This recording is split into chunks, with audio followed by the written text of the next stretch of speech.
Hello, I'm Harry Brady, and you are listening to a Football Fans podcast from the people behind CelticUnderground.net.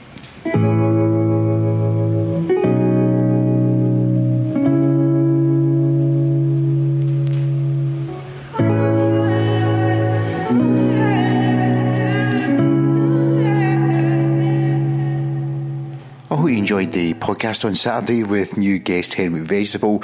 We tried to do it as raw as possible, so it was while I was sitting going nowhere forever and ever on the way back from Ibrox on Saturday, and he was over the phone, so audio's not going to be perfect, but we don't pretend to be the BBC Sports Sound.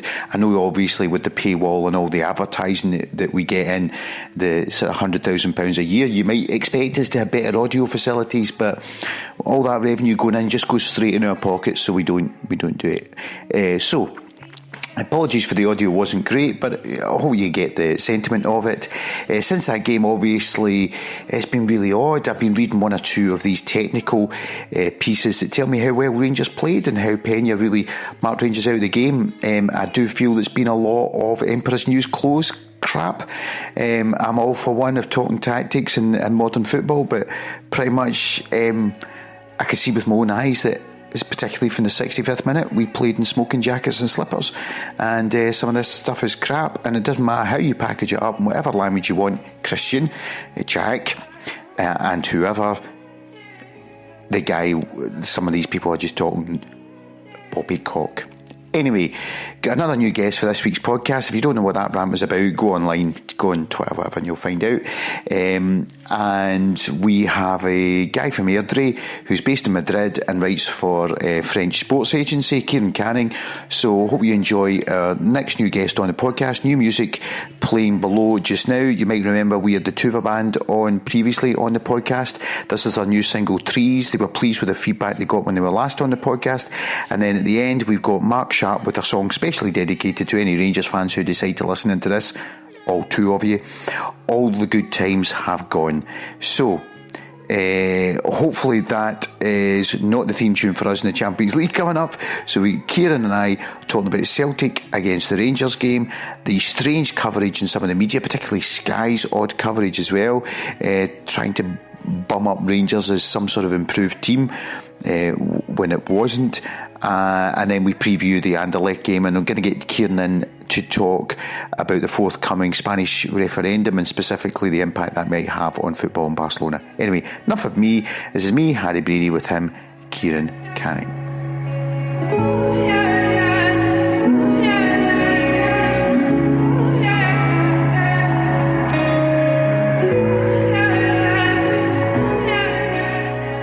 So I am joined once again by another new podcast guest. They're coming thick and fast. I'm joined by Kieran Canning. Do you want to introduce yourself then to those who don't know who you are? I'm a journalist based in Madrid, a sports journalist for the AFP news agency. So I have the hardship of covering Real Madrid, Atletico Madrid, and at times Barcelona for a job. So it's hard going, but someone has to do it. Yeah. So the obvious question. I mean, we'll get on to the who's your first Celtic game, who's your first Celtic hero in a moment. But before that, how does a guy from Airdrie end up working for a French sporting press organisation in Madrid? Combination of luck and being in the right place at the right time. Luck in languages is probably the best explanation as well.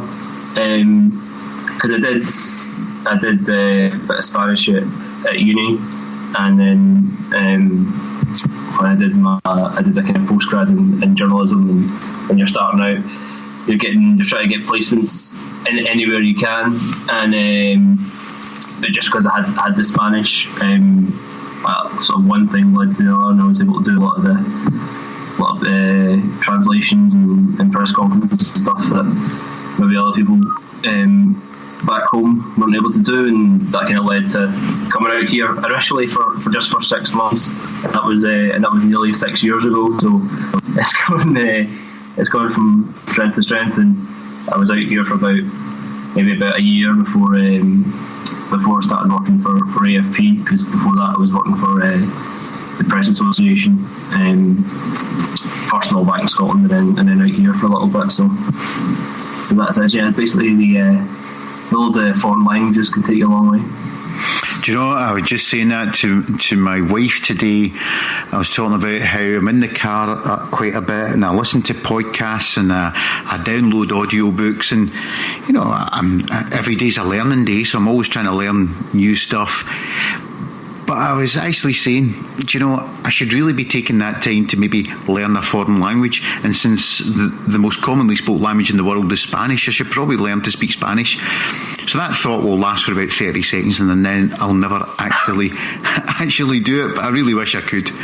So I'm envious of you, so well done. But before we can get you on the Celtic Underground podcast and talk for any longer, we have to establish two things.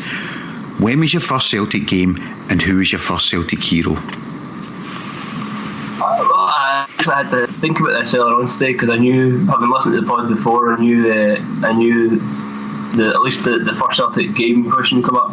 There's a bit of an apocryphal tale from my dad that he took me to a game when I was only about 4 and fell asleep in his arms because he thought it was going to be Paul McStay's last game, and turned out not to be. But the first one I can remember, it was the first game of the 1996-97 season. Right. At Aberdeen, 2-2. Miller Van Hooydonk scored a great free kick, and then Aberdeen, I think that was Van Hooydonk scored first, and then Aberdeen went 2-1 up, and Andy Tom scored the last minute equaliser, sorry. And then I remember sort of going to a few more games that season, and then obviously stopping the 10 in a row, and then I got a season ticket. The start of the Seville year, so that was a good year to get the season ticket, and I had that pretty much all the way until I moved out here, just the start of 2012. So. Those are my credentials.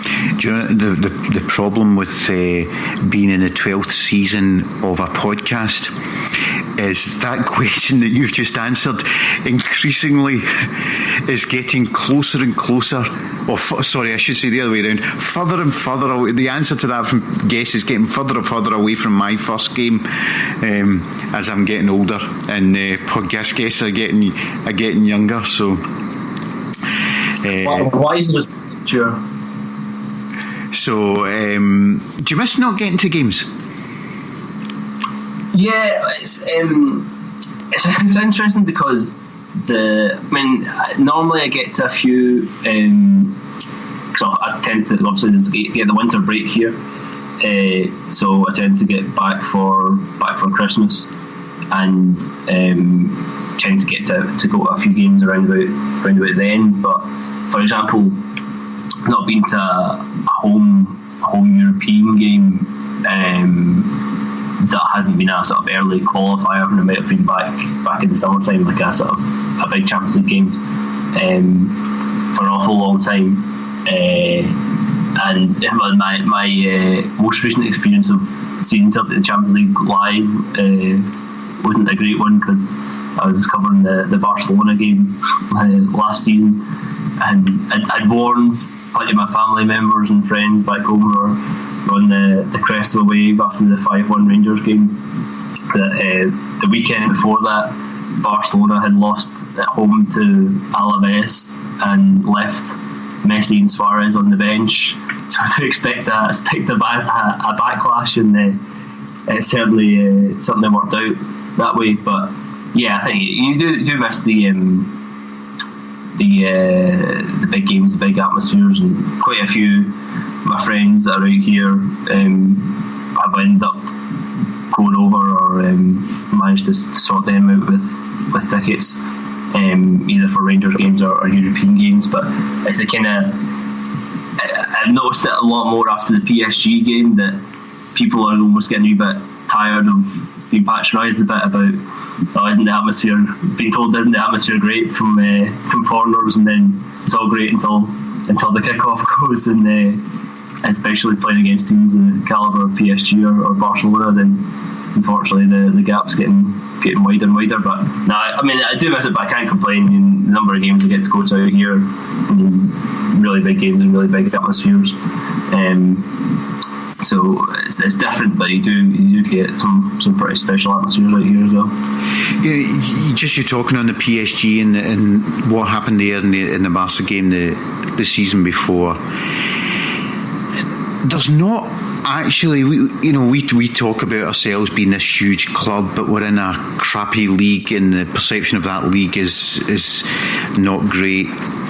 There's not that many clubs across Europe that are of our size. That are similar in terms of their name is well known. Our opponents this week coming up, Anderlecht are a well known name, but they're not quite they're not a 60,000 seat team. There's really only ourselves and the likes of Ajax or Feyenoord or something. How are we looked upon in places like Spain? Obviously on the very few occasions where we actually come onto their radar, I imagine. How are we looked upon as a club? Yeah, certainly. It does sound a bit patronising, but they are really impressed by the atmosphere, and it's the first thing. Barcelona get. I was going to say Barcelona seem to get Celtic every year in the Champions League. Thankfully, it didn't this year, but yeah, that's the thing that they're interested in, because especially if it was. I mean, it might be a bit different if it was a Sevilla, for example. But when it's a Barcelona or Real Madrid playing teams of that nature, and Ajax have played Barca and Madrid quite a lot recently, and you think similar size in terms of what you're saying, similar size club, historic club, now in a small league, they kind of assume that there'll be easy pickings in terms of the games themselves as a contest, but they are always kind of, taken aback because they're now sort of, it's so famous, the atmosphere, but it's something to look forward to. And actually, it's more than necessarily, I know a lot of people bring up the quotes from Messi and Xavi and things, but it's actually a lot of times the journalists, it's when they say, plenty of people have said to me that that's either they went to Celtic Park and loved the atmosphere, or that's one of the away grounds that they're desperate to go to, just to experience it. And do have to say to them that if they want to go and experience it for one game, then make sure it's a European game or a Rangers game or something, because it's not quite the same when it's Ross County at home or Dundee at home. But again, it's a shame that it's that sense of now Celtic are talked about for the fan base more than for the players, or seen as being any sort of real threat to those really top clubs on the pitch. We always see the Spanish press as being a bit more in-depth and analytical on their coverage than our particularly the tabloid papers. Is there any sympathy or understanding of the increasing gulf between the elite and clubs like Celtic and Ajax in particular? I think of our two clubs because we are huge clubs, but we're in leagues where the consequences of it are that the elite are just moving further away, or is it just, well, that's life and there's no real consideration of it?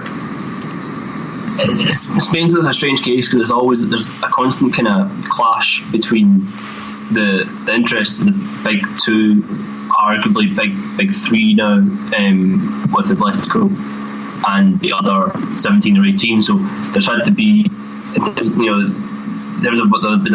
sympathy that if you're a fan of one of the 18 clubs, then there is, because they can see that they've got that gulf to try and breach on a weekly basis, playing against Barca and Madrid, and the gap, even in a big league, when we think about it, we're restricted because of the lack of TV money in Scotland, but even in Spain, there's a kind of special financial fair play within the league itself, where the league sort of publishes limits for salaries,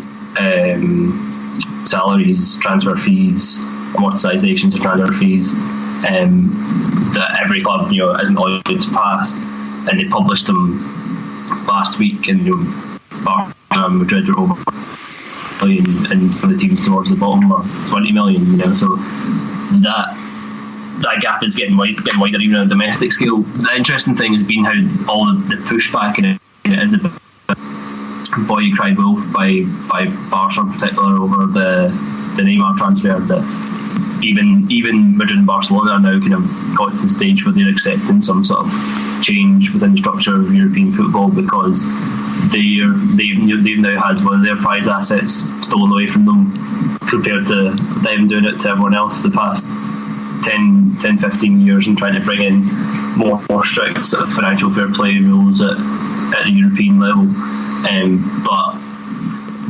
But it's the same problem. I mean, we've been going around circles for years arguing about some sort of European league, and until that happens, I don't see Celtic's situation changing, because we'd hope that if there was something like that in the offing, even if Celtic weren't in the sort of the prime category or the first division or Premier League of it, that there might be some sort of trickle down where there's a tier format or something that Celtic get involved in, because I don't see how, other than that, things are going to change.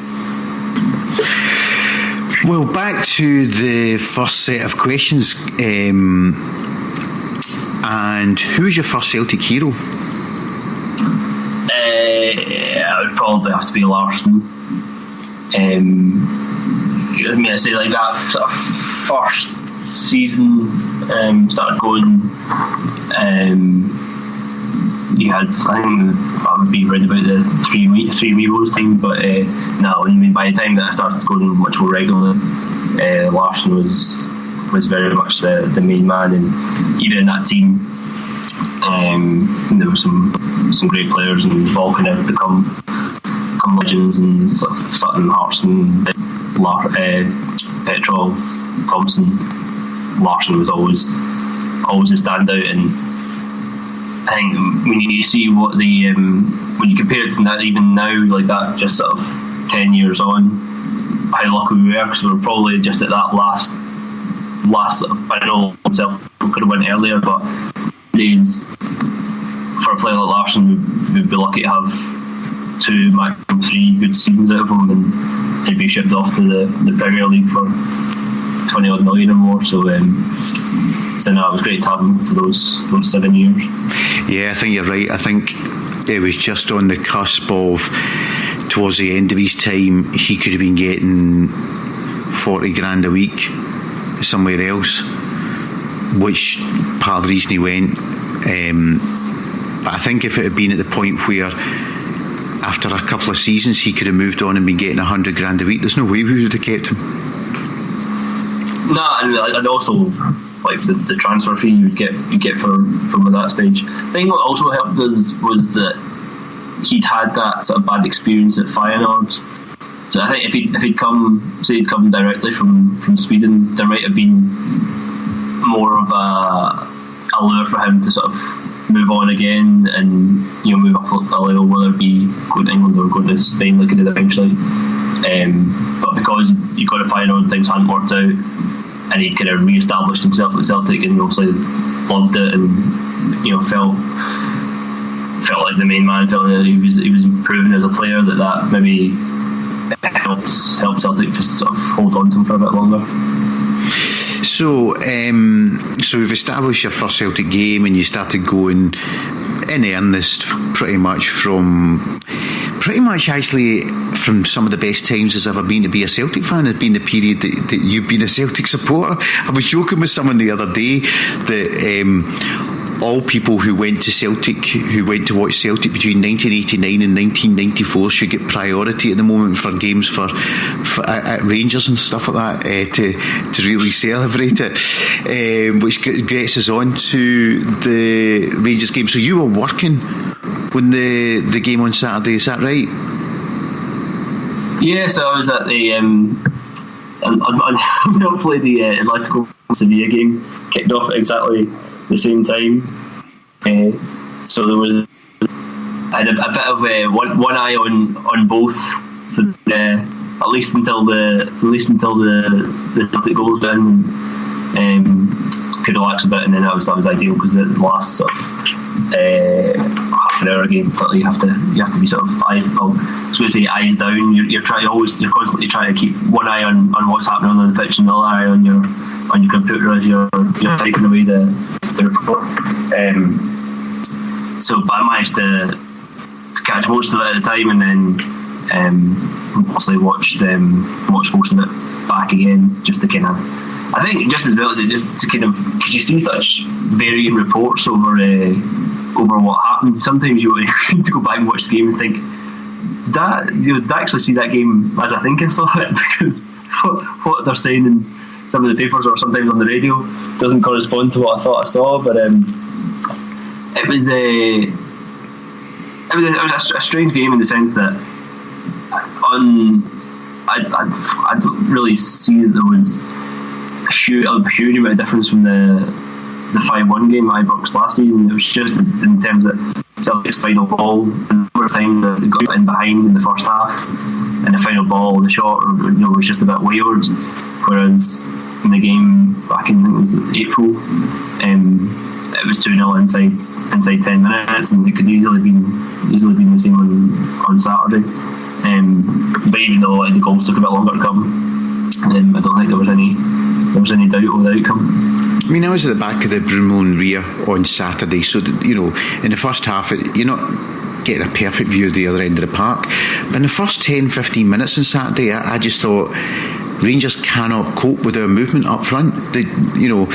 And what was the start I read? Rangers had in 90 minutes 2 corners and 1 shot on target, and in the first 90 seconds Celtic had 2 corners and 1 shot on target. So I agree with you that they just couldn't cope. And then once the second goal went in, which was 65 minutes, from that point on it was just all Celtic, and you could see the Celtic players were quite comfortable on the ball. Yeah, as you touched on there, and as I discussed with Henrik Vegetable on Saturday when I was getting text through, I've not seen it, but the Sky coverage seemed to be talking up very much. The Rangers had closed the gap with Celtic. I've watched a bit back of the Sky coverage on YouTube, and what I can understand, they seem to be talking themselves around in circles, because in the same sentence, it was Collins and Lovenkrantz for the pundits, and Collins said that Celtic had the same number of shots on goal, same number of shots on target as the 5-1 game, and easily scored another 5, and in the end said, but Rangers did really well, and they've improved a lot from the 5-1 game, and at least sort of dug in a little bit. The other thing I would say, maybe a stretch from about 25 minutes to half time, where Celtic's chances dried up a little bit, and then Rangers obviously had the one where Morelos at the back post when he couldn't reach the Tavernier cross, but that was only real, and it wasn't even like a spell of pressure or dominance or anything. It was just that they were maybe maintaining it, about holding things a bit firmer at the back. But it was more a lot of you talk about the Spanish press earlier on. I think the biggest difference is more that there's so much more talk about tactics over here, both by the managers after the game, and then the analysis of it, and so you get a lot of talk about different sort of styles and pressing and things. And one of the things that often comes up here is about how the worst thing you can do is press badly, because either if you stay back, in a low block, don't press in the opposition half. You try and narrow, leave as little space between lines as possible, or you go the opposite way, you press really high.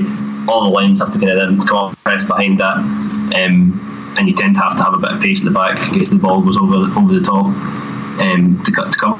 Whereas it's hard to see what Rangers' idea was, because kind of Morelos and then a gap, but then the midfield weren't really pressing as a whole. And the number of times that Celtic in two passes went beyond the whole Rangers midfield, and either Rogic or Roberts or Armstrong was running the defence, and there was seemed to be no kind of, it was just kind of disjointed in terms of each man was doing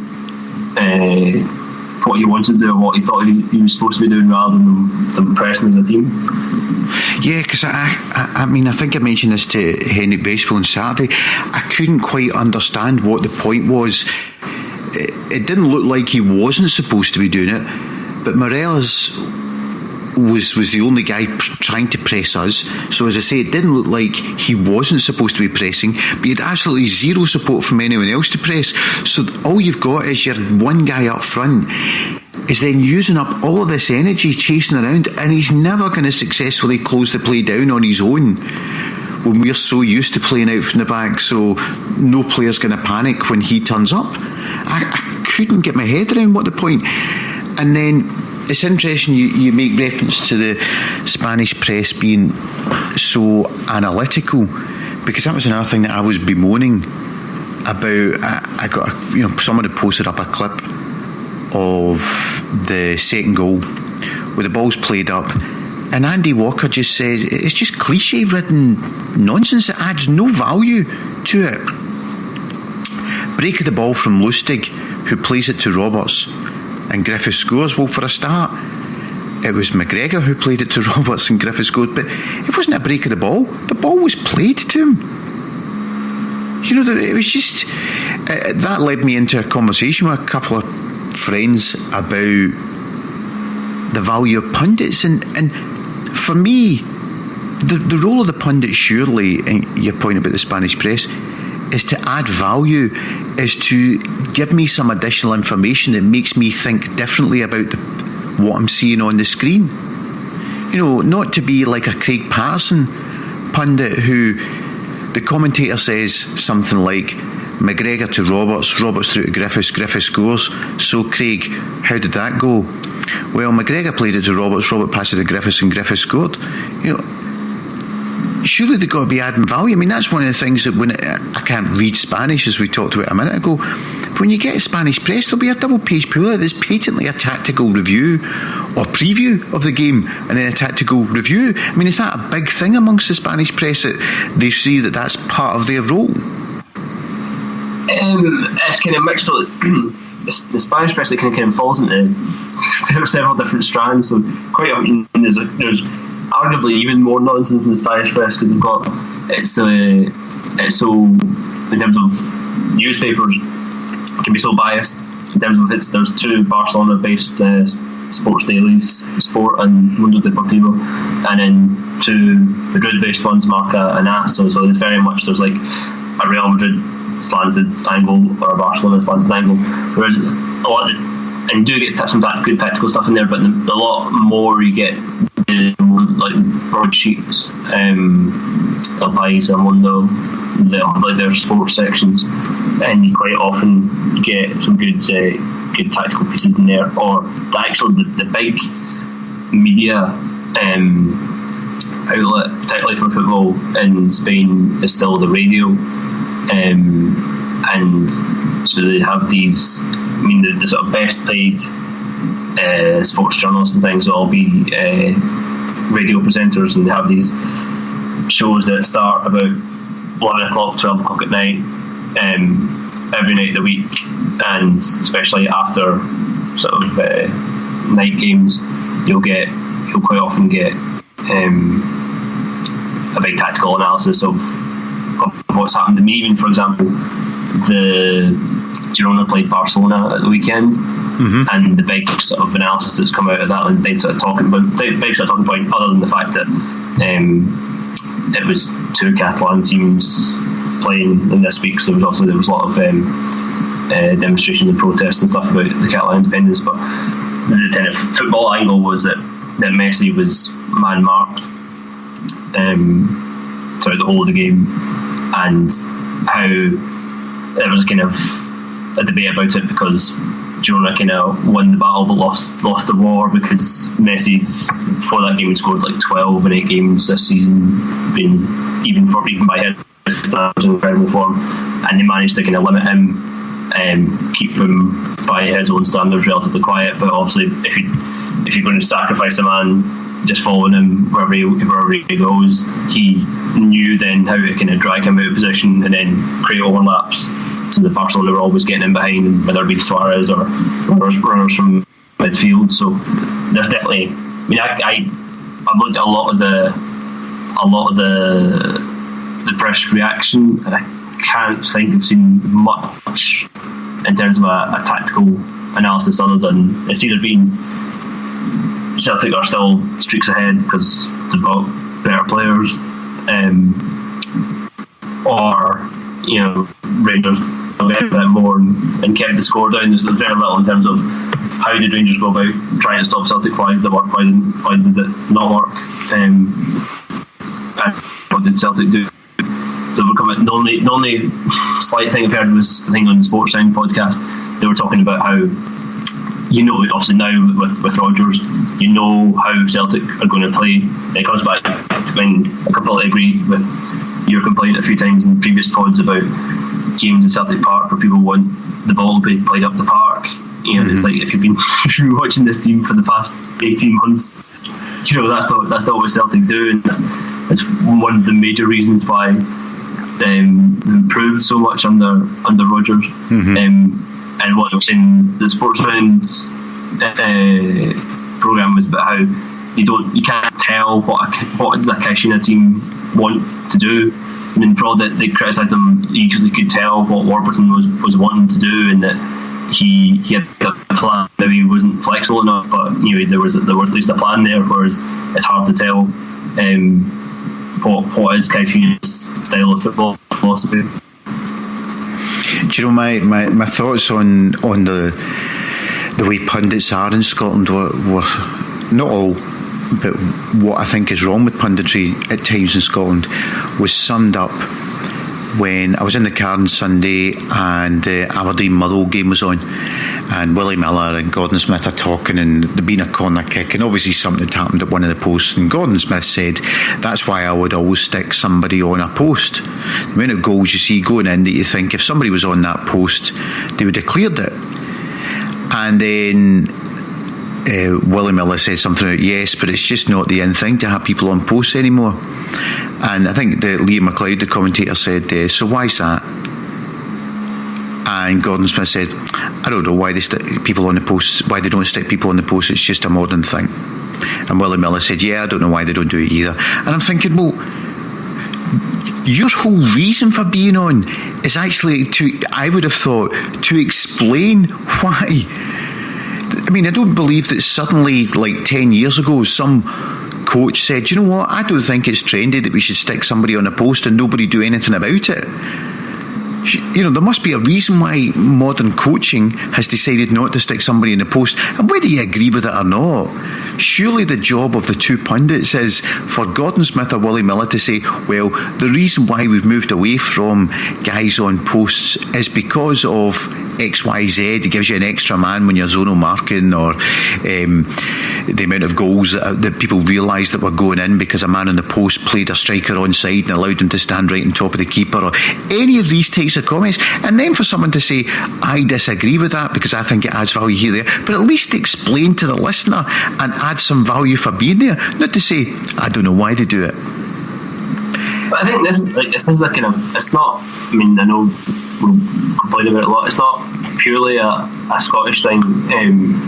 Like, there's a guy that I know that he's done it called Ken Early, who writes for the Irish Times, and he's got a good podcast as well. And he did a good piece today about how Liverpool and people hammering up and talking about how Liverpool can't defend, and the point he was making is that they've had, other than Man City, they've had a number of shots against them this season, and it's because the club's whole idea is that you defend far away, and it's very much Guardiola's one, you defend far away from your own goal. The more time you're pressing, the more time you spend in the opposition half, then the less number of shots you're going to have on your own goal. You could stick 11 men behind the ball and try, block everything, but the chances are over a large course of games that you could concede more goals like that than playing on the front foot and trying to play in the opposition. I completely agree with you. You're talking about the posting, because it always annoys me as well that they talk about whenever someone is zonal markings at fault. But quite often it'll be an individual will have failed within that zonal marking structure, which is exactly the same if someone loses their man or makes a mistake or just gets beaten for a header on a man marking setup. And if so many coaches are using zonal marking, they're not just doing it because that's they prefer to zonal mark. There must be reason statistically, it must be backed up that zonal marking, or at least in a mixture, in a sort of a mix of part zonal and maybe two man markers, best headers of the ball position team. It's not just a modern fad because people like doing it. It's clearly backed up by the stats. Yeah, so getting back to Sky talking about Rangers being closer to Celtic, do you think this? Why do you think they had a different tone? Because it's not just Radio Scotland who are different. Most of the press that I've subsequently read has talked about there's still a gulf between Celtic Rangers. Why do you think Sky were behaving or talking the way they did? Yeah, and I know the idea that you're talking about there, that Sky have bought the rights to the SPL, and so they have to try and sell the games to as big an audience as possible, and the best way to do that is to try and hype it up and talk about the fact that there's a competition and it's not just one-way traffic for Celtic. But having watched it back with the I was going to say the analysis, I'm not sure it was really constitutes analysis that they had on. I wonder if it was even that well thought out in terms of them trying to play that line of talking up the fact that the Rangers closed the gap, because as I say, quite often they were kind of contradicting themselves from one sentence to another. So I don't know if it was a case of they were really pushing that line that they need to sell games and big it up, or it was just the case that the analysis they had on the day wasn't particularly good. Because I think you maybe see that sort of intention a bit more in the way that they sell the game beforehand, and will try and big it up in Sky Sports News on the sort of few days before the game and stuff as well. But actually, I don't tend to see a huge amount of the Sky coverage obviously being out here. But I actually had a few Scottish guys out here last week, and they were saying to me, loads of people said to me about the difference in coverage between Sky and BT of Scottish football is incredible, and that everyone seemed to think that BT at least seemed to almost to treat them with a bit more respect and take it a bit more seriously. They seem to be putting a lot more resources into it than Sky. One of the guys was saying to me last week that apparently there was a Celtic game last year on Sky where it just the transmission just finished as soon as the game finished. There was no post match. What game that was. It might have even been like a relatively important game. I can't think what it was, but I think I may have been at it and so didn't see it. But that was the big criticism, that basically Sky just went.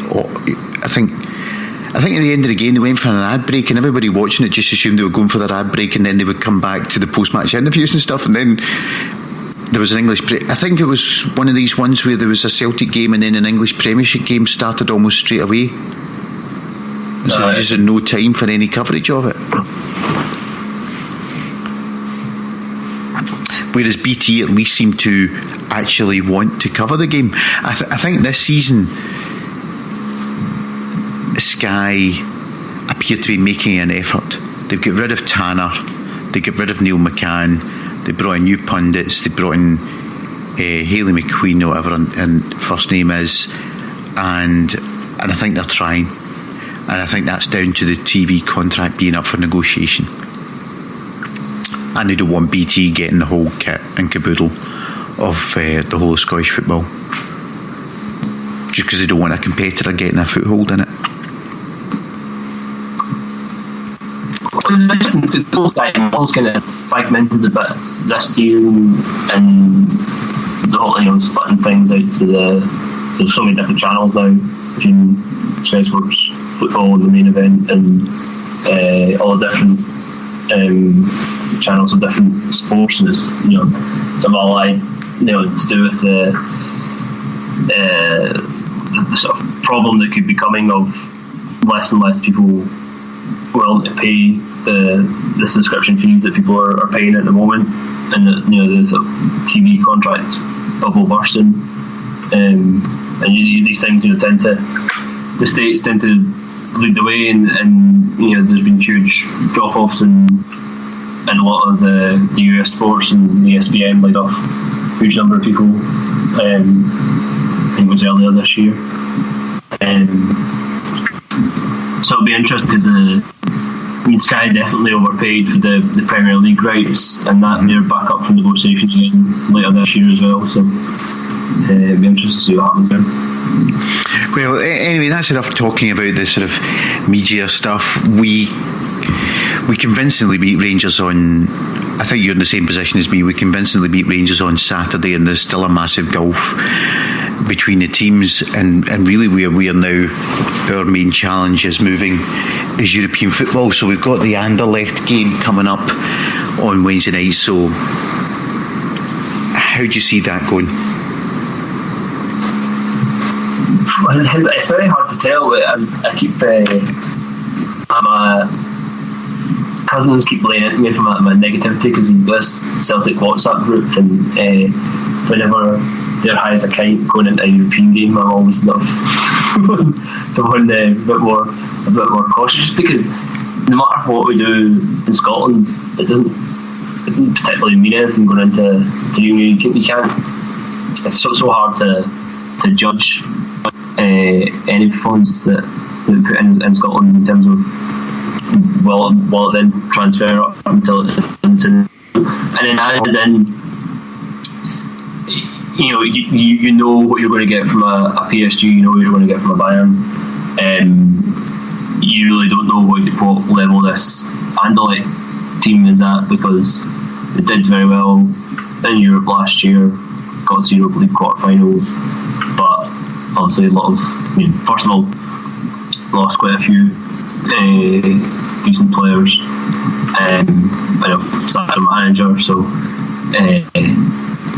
it's hard to tell. I mean, I was relatively impressed with what they did in Munich, given the circumstances of they went down to 10 men after 10 minutes or so, and they had one really good chance to equalise it about 5-10 minutes into the second half. So they probably would have still went on to lose, but they certainly didn't capitulate. And I would be very happy with a draw on Wednesday. I know a lot of people looking for the win, but I think, given that we can say hope that it becomes just a kind of a Europa League playoff in the way in home games against Anderlecht, having that home game as the last game. If we went into that, knowing that a win would get third place, then I'd be relatively happy. The other thing to bear in mind is actually because it's the head-to-head for third place rather than head-to-heads with both teams level and level on points. I don't want to be too negative here, but it could be important to lose by one goal and not 2 or 3. Do you know what I mean? Even it won't seem like it on Wednesday night, but given that it could end up being almost like a 2-legged tie. Quite often if you're playing the 2-legged tie in Europe and you lost the first leg 2-1 away from home, you wouldn't think it's a a terrible result. So obviously aiming high on that, but I think I'd be pretty happy with a draw. No, I get your point, and I mean, there's sort of two ways that I'm looking at this game. One is, if you look at last season, we went to, I was going to say Main Road, it should show my age, went to whatever Man City's ground's called these days. We went to Man City's ground and we got a draw. Away in Germany, we got a draw. But at home against Mönchengladbach, obviously was the defeat. There was the heavy defeat in Barcelona. There's been the heavy defeat against PSG. How would you set Celtic up? How would you approach this game? I think, but more than the PSG or Barca or even City games last season, I think the qualifiers should be a better measuring stick for this game. Because I would say that the level of Rosenborg or Nastan is closer to Anderlecht obviously than Anderlecht are to PSG or my only real doubt about the team for Wednesday, presuming Boyata's good to go again. I mean, it's kind of it's a lot of games in a short period of time coming off his injury, is whether he'll go from the team that started on Saturday. If maybe Incham comes in for a Rogic or an Armstrong. I think Anderlecht will probably be slightly better than this, but the template kind of has to be the Rosenborg away game, because I think that in terms of even almost all the time, apart from maybe some of the nil games and qualifiers early on, there was one year in particular where qualified for the Champions League very easily. That was about as good or composed, at least an away performance from the Celtic team that Rosenborg game, in terms of not panicking because the goal didn't come early on, but dominating possession, and then once like Griffiths came on, then starting to create chances as well. So although it might seem a bit attacking if you go with more or less the same team as Saturday, I think that's where Celtic's strengths lie at the moment. So you better put your best foot forward and I'd say going with that team again, maybe with Incham and for Armstrong or Rogic, just to maybe add a wee bit more physique and balance in the midfield. But like other than that, I can't see. Dembele's obviously only played 10 minutes the weekend, so Griffiths will start. Hopefully Dembele can come on and have a good 20 minutes or so in him. I feel a bit for Forrest, but I think Roberts was signed for games like this, so he'll start. Sinclair obviously, Brown, Tierney, Simonovic, Boyata, most of them. So yeah, I think I'm with you. I mean, maybe the difference is I might also not start with Rogic, but pretty much I think this sort of level, as you say, Rosenborg away, we've shown that we can compete and perform against teams at that sort of level. And I know obviously we're just about to play Anderlecht. The only thing that we have found with Barcelona last season, PSG this season, Barcelona last season we tried the playing on the back foot and being defensive, and they thumped us, and we tried to be a bit more of our own game against PSG at home, and they thumped us. How do you think, obviously I'm not talking about going from losing six goals in the Nou Camp to winning in the Nou Camp, but how do you think we move from losing 5-0 to PSG and 6-0 to Barca? How do we move to bridge that to we lose by a goal, we get a draw at home? Is there anything that you think we can do with the team and the setup to close that gap, or is it just we just have to accept that we're going to get thumped every so often?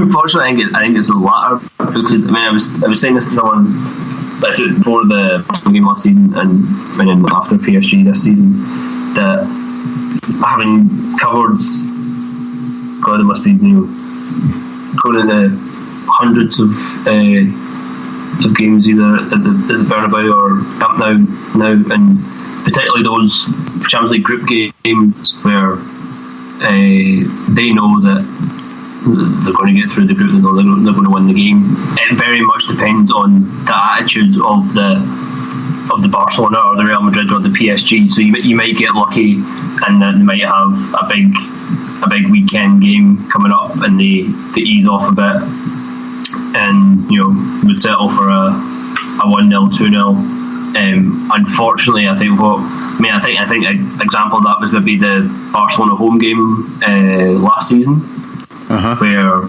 Celtic, right, it was 2-0. Both sides were almost relatively happy because Celtic didn't get hammered. Barcelona got their win. Whereas for Celtic being unfortunate is the Barcelona game last year, as I say, came after losing home at Alaves, which was a massive shock, and because it'd been an international break just before it, that's why Barcelona rested a whole load of players against Alaves, because they'd just come back from international duty, they get beat, so they need to respond, plus those guys have just been rested and therefore are raring to go. And the PSG game is the first champion. Neymar, Mbappe, they've been brought in to win the Champions League. Winning Ligue 1 isn't going to be enough, so it's their first game together in the Champions League. They're going to want to put on a show. So from that point of view, when we got PSG and Barca at their own times, it'll be interesting to see what we can do against Bayern, because I don't think Bayern are as strong. I mean, they're still an incredibly strong team and still should be too strong for Celtic, but I don't think they're quite maybe at the same level as they've been the past few years, and there's two problems with Ancelotti. So maybe it's a tough ask getting anything from Munich, but I don't know, maybe in terms of for looking for a game in which the Celtic can get a shock in this group, I think maybe the home game against Bayern would be the one to target in that sense. But my fear would be maybe that the way the fixtures are panned out might not be great for Celtic, in that if Bayern are going to PSG this week, expect PSG to win, which would mean Bayern would pretty much need to win the games against Celtic, and then if they do that, then unfortunately they might be through by the time they play Anderlecht in Brussels. So that type of thing might work against us. But I suppose if you concentrate on your own games, and especially the two against Anderlecht, if Celtic can get 4 points from them, then I think we should be able to get Europa League. And it's like, everyone's been saying it since before the draw was made, that if you offered us getting into the Champions League, especially in a group like this where you've got that kind of mixture of prestige and big games, and hopefully get the finance of it, but also got Europa League football and got something after Christmas, and into a competition where you can compete and sort of dream of going far, then I think everyone would settle for that. Yeah, it's interesting some of the stuff you're saying there about Bayern Munich, because after we get beat by PSG, I was saying to someone, look, our next 4 games are Ross County, then it's Dundee in the League Cup, Rangers in the League, and Anderlecht in the Champions League. If we win those next 4 games, we are well en route towards back-to-back trebles, and we would be favourites for European football after Christmas. And so we've won the first 3 of those 4 games, and I know I'm certainly not being blasé and we're going to go to Belgium and win on Wednesday night, but certainly I think we're capable of getting a result. We're capable of winning, and we're capable of winning. I I think then I'd say like they're. I mean, I know we're probably all fearing a wee bit. They haven't actually named a new manager yet, so it's still, as far as I know, it's still a caretaker, and we're all a bit fearful of a kind of new manager bounce. But I mean, you don't sack the manager if things are going great. So I mean, they're obviously not in great shape. So no, definitely capable of winning, and it's just, I mean, it's kind of, especially in it's another thing I always just brought up here, that they always talk about these games decided by sort of details. So it's, the small margins, and even if you look at like our results last year in the Champions League, in many ways, I think in the two Mönchengladbach games, there wasn't a huge. It was basically Toure had the kind of 2 errors at home, but that game could easily have gone out at played out at 0-0. But just very quickly to pick you up on that, I always make the point. I was actually on holiday in Disneyland, Paris, and I missed the first half of that game, and so I only saw the second half, where ironically it was the second half that they scored their goals in. But because I missed the first half, where by all accounts they were by far the better team, their 2 goals in the half that I watched came completely against the run of play, because we were doing all right. We were matching them across the park. And then I would say the away game was a bit the reverse, in terms of really were under the caution, 1-0 down, but then get the penalty and send it off, and could easily end up winning it. If McGregor scores that chance at the end, then we probably finish third in that group. So it comes, especially I don't think it's going to be. I don't think either side on Wednesday is going to run away with it. I mean, I think it's going to be pretty close. So it's just, it's the simple things of taking your chances. I mean, I think that's maybe the only worrying thing from Saturday is going to have to be an awful lot more clinical. I mean, it's fine doing it against Rangers, because even at half time you're thinking the goal's going to come, whereas when you get those chances, especially away in the Champions League, got to take them, and certainly obviously defend a lot better than against Astana away or PSG at home. But I'm hoping that now we've got 2 fit centre backs, that things might settle down a little bit in the back as well. Well, you're hopeful, because I often think sometimes a player not playing well, or a section of the team not playing well, then has an impact on the other bit. So if you're Scott Brown and your 2 centre halves behind you are not firing all cylinders, and one of them's a midfield colleague playing at the centre half, you're going to play slightly differently, because you're permanently thinking about your 2 guys behind you, and so that means the midfield doesn't function properly, and so on and so on. It goes through the team. So I'm hopeful that with Lustig, Boyata, Simonovic and Tierney playing a defensive 4 guys who are our first 4 choice defenders, that helps give confidence to the team that the midfield functions better, and so on and so on, and so we don't get a repeat of the Astana game. And there is a small part of me thinking, we win or draw in Belgium, particularly if we were to win, and could get at least a point out of one of the 2 Bayern games, that actually we could get to the point where we've the opposite of what you just said about Bayern then play Anderlecht when Bayern are already through and Anderlecht get a chance.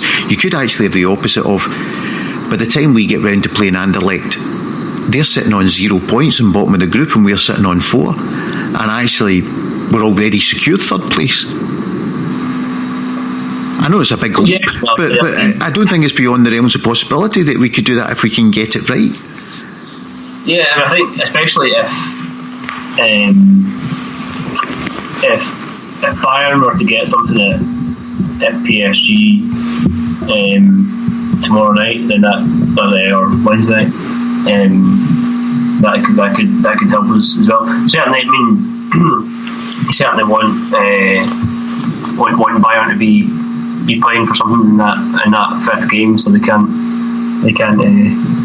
fill up the pedal. I mean, I would imagine, given that they play each other in the last game as well, because we play Anderlecht, they'll probably be fighting for top of the group anyway. And that may go down to the last game between those two. But yeah, certainly, I mean, in terms of, I certainly don't see Bayern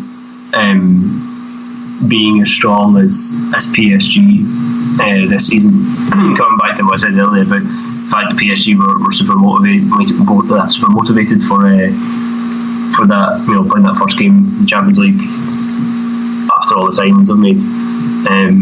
I would hope that you wouldn't get another repeat of that at Celtic Park at least. Playing in Germany is a different story, but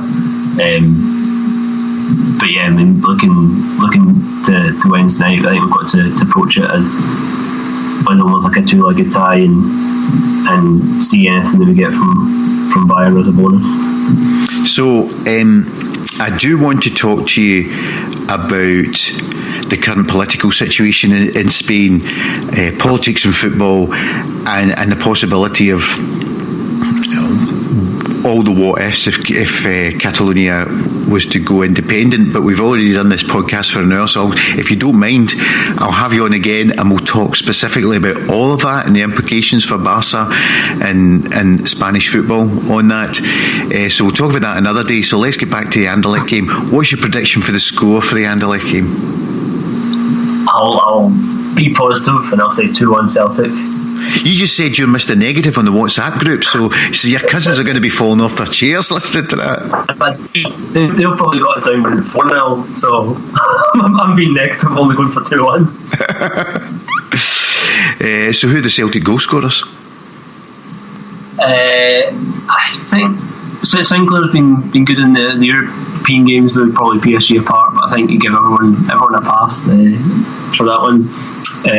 So they've Sinclair and Griffiths. I think hopefully getting his goal. I know he's his goal scoring form has wavered a bit before the weekend, but hopefully that'll settle him down. So yeah, Sinclair and Griffiths. Excellent. Well, I'll settle for that. And with that, I'll say, Kieran Cannon, thanks very much.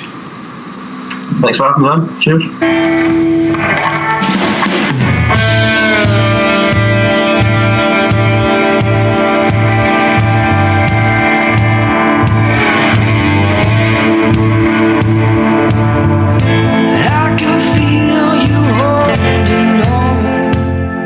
Hope you enjoyed that podcast with Kieran. As I said, we're going to get him back on because there's some really interesting off-podcast chat about the implication of this referendum in Spain, the fact that it's not a legally binding referendum, so how things will behave thereafter, and how Barca are maybe not quite as openly pro-Catalan as some of us over here think.